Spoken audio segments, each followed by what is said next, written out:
Johnny Mac with your daily comedy news. Today, I feel like talking about Mitch Hedberg. I don't need the filler. I just haven't talked about Mitch in a while. So I pulled together a few stories and I thought I'd talk about Mitch. So one thing I can tell you is I know exactly where I was on March 31st, 2005. Here's why. I was at the New York City Javits Center doing an episode of Jim Breuer's radio show for SiriusXM.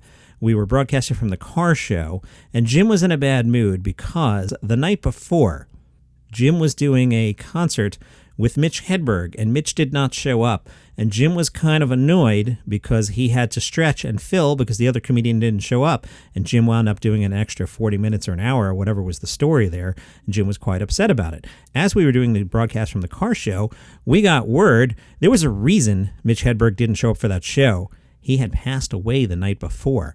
Mitch Hedberg passed away March 30th, 2005 in Livingston, New Jersey, not far from where I live. So we were like, that kind of changed the mood several ways. One, we felt like we were being a bunch of jerks for being mad at the guy not showing. Two, we all love Mitch Hedberg, and holy cow, he had passed away.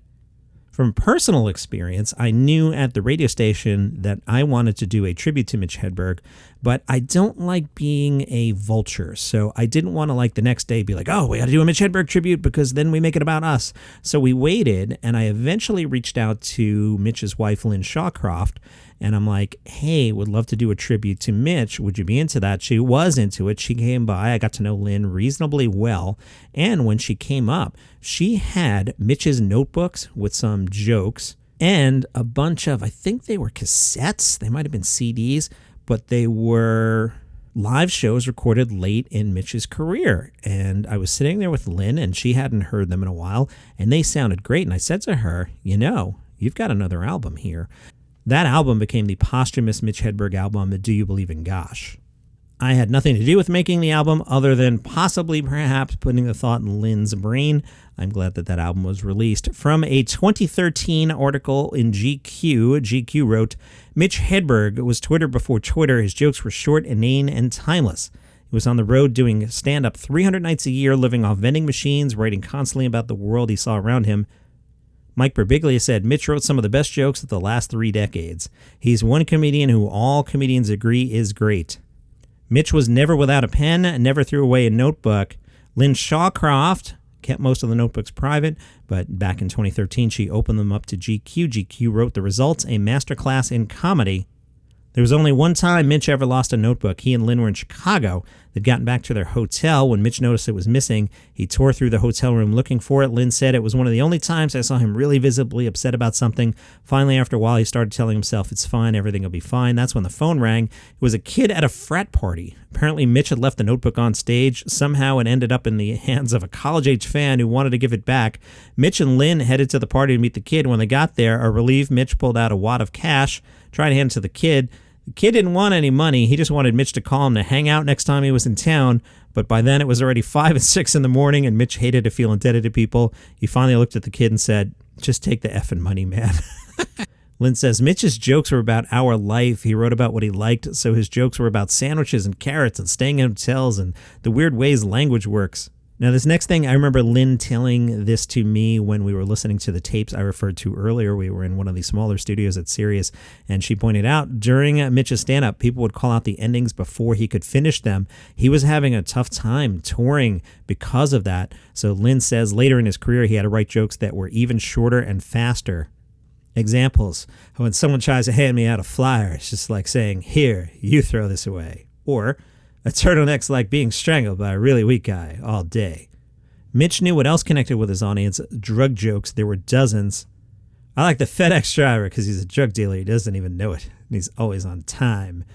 People associate long hair with drug use. I wish long hair was associated with something other than drug use, like an extreme longing for cake. Then strangers would see a long-haired guy and say, that guy eats cake. He's on bundt cake.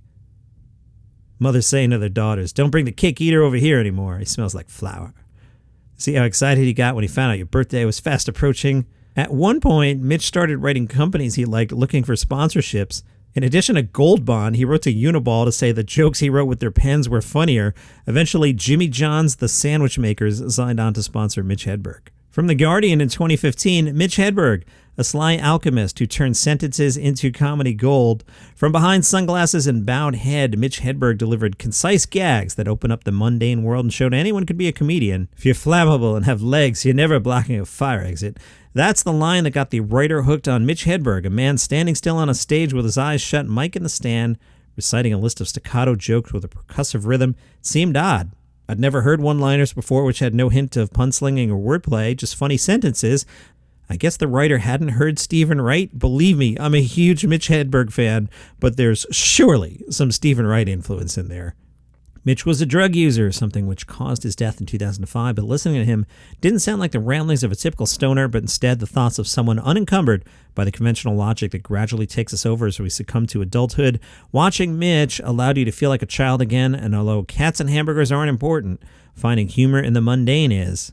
Jokes such as, if you live with a monster, you'd never get the hiccups, require a sense of thought, but having been in his presence for 2 minutes allowed you to think with the Hedbergian logic, or is it Hedbergian? How would you pronounce that word? I'm going with Hedbergian. It sounds cooler. Hedbergian logic that guide you seamlessly to the funny. The joke is just 10 words long, but 10 words was enough for Hedberg to paint a hilarious and detailed picture that most people couldn't paint with 100. However, the audience aren't just laughing at the painting, but the man with the brush and their own incredulity that a single person is able to have all these thoughts which don't make you just say, I've never thought of that in a way before, but instead, I've never thought about anything like that ever. His long hair often obscured his bowed sunglass face. He never showed dominance over the stage by pacing. His hands would often be held still behind his back. He seemed shy, but this made him far more relatable than any confident comedian who chats to audiences with the unfettered glances of an old mate. Most audience members know they don't possess the requisite skills to talk on a stage as confidently, such as greats like Steve Martin or Sarah Silverman, so Mitch Hedberg's demeanor made him far more human to many people. He made me realize you don't need great performance skills or an ability to write seamless segues to be a comedian. If the sentences you're saying are funny, people will laugh. His untimely passing means we'll never know what one of the most inventive and prolific writers in comedy could have eventually achieved, but watching a handful of his YouTube clips makes it clear he created more laughs and jokes in his one short life than many other comedians could hope to create in two. In 2011, Deadspin wrote, by all accounts, Mitch Hedberg was a pretty regular guy. He grew up in St. Paul, Minnesota before he ditched the suburbs, literally leaving his parents' home without telling them after high school graduation because he didn't know how to tell them he was going. I met Mitch's parents at the Las Vegas Comedy Festival. Oh, it's got to be 15 years ago now. They were so nice. Mitch eventually surfaced in Fort Lauderdale, eventually taking up kitchen work and trying his hand unsuccessfully at open mic comedy nights in the area. He begged his way onto MTV's short-lived Kamikaze. I didn't know that. And even though the show didn't last, Hedberg was on his way. In 96, he appeared on Letterman. Wow, that long ago? Wow. 97, he won the grand prize at the Seattle Comedy Competition. In 98, he stole the show at the Just for Laughs Festival in Montreal. Hedberg developed a style of awkward, scattershot, observational jokes that weren't exactly one-liners. He was a minimalist, sure, but he was working on another level than, say, Henny Youngman. His jokes weren't just riffs on existing tropes. The only norm Hedberg adhered to was that there weren't any norms. His humor never met you halfway. He pulled listeners into his own head. His delivery was as off-putting as his material. His was the sort of art that elicits a huh, wow, as opposed to a wow, huh? That was his brilliance. The obvious point of comparison is with Stephen Wright, and again on paper, the two comics seem to share a lot in common, but where Wright was a comic golem, an android programmed to tell off-putting jokes, Hedberg was, in an odd way, emotionally accessible. As offbeat as much of his jokes were, they presented in the manner of an oddball childhood friend you hadn't seen in years. Though dressed in the garb of turn-of-the-century hipster, Hedberg's jokes were decisively unironic. He wasn't engaging in social commentary or wry negativity as much as he was bearing his weirdo soul. The stoner label's inaccurate, but even the occasional drug user could identify Hedberg was you, high, thinking you're funny, but actually being funny. And that's how he won us over. The way he stood on stage, eyes closed, sunglasses on, bangs over his face, halfway trembling. He told Joel Stein in 1998, I don't like to connect with the crowd. I find if you look at people's faces, you see a disappointed face. He said, sometimes in the middle of the night, I think of something that's funny, I go get a pen, write it down. Or if the pen's too far away, I have to convince myself that what I thought of ain't funny.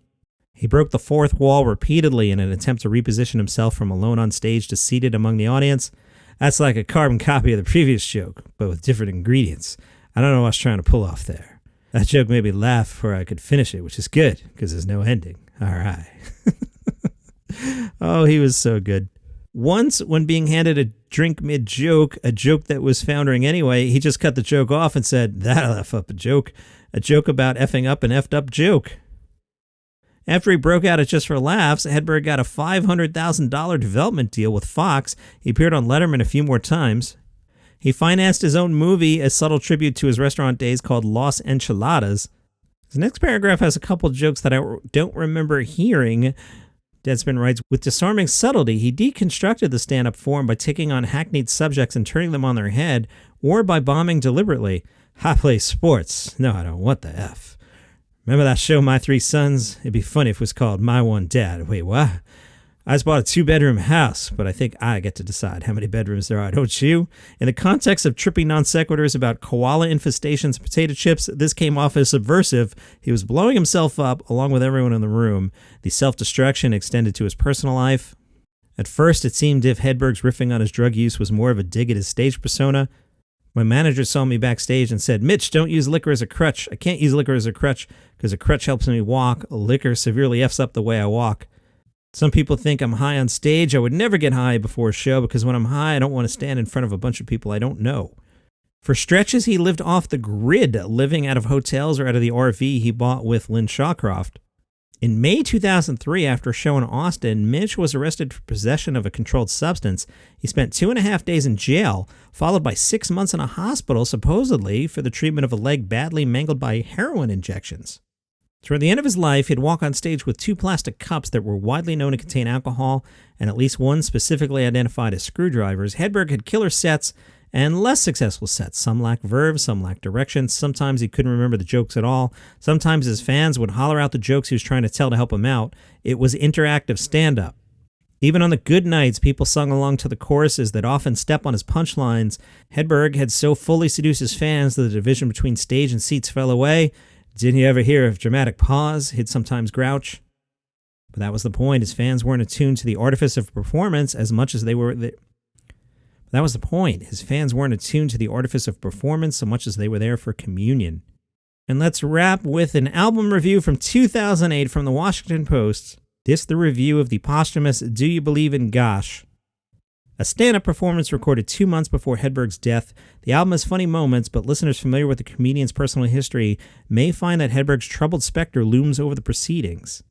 Do You Believe in Gosh does include bits on anchovies and carrot juice, but Hedberg also delves into darker subject matter. He seems particularly fixated on missing body parts, with references to amputation, a woman born without arms, an extended bit on the Headless Horseman. Granted, the material is more silly than morbid. I'd hate to be the Headless Horseman's dentist. You wouldn't make very much money. He also delves into his professional life, saying, "I got a door deal here. Tonight I'm working for 50% of the door. Then tomorrow I'm working for 50% of the door. And then on Sunday, I'm going to have a door." Since the album comprises a seemingly unedited live show, the 40-minute runtime includes at least as much laughter and applause as it does Mitch Hedberg. His reactions to the audience are sometimes as funny as his jokes. At one point he trails off, then assures the audience, "Trust me, it's hilarious. Get into my head and come back out and tell me I'm wrong." Towards the end of the performance, self-consciousness seems to win out over the professed confidence, as Hedberg refers to his jokes as half there or needing work. In some cases he's correct, but we'll never hear the fully realized versions. The Washington Post wrote, the album's strange poignancy may be best captured by one of Hedberg's typically absurd setups. "I want to ride in a cold air balloon. I'm afraid of heights. I don't want to leave here. Well, take a ride in my cold air balloon, because we ain't effing going anywhere." And that's your comedy news for today. Mitch Hedberg, one of the greats. Follow the show on Spotify, Apple Podcasts, Google Podcasts, Good Pods, wherever you get your shows. All right.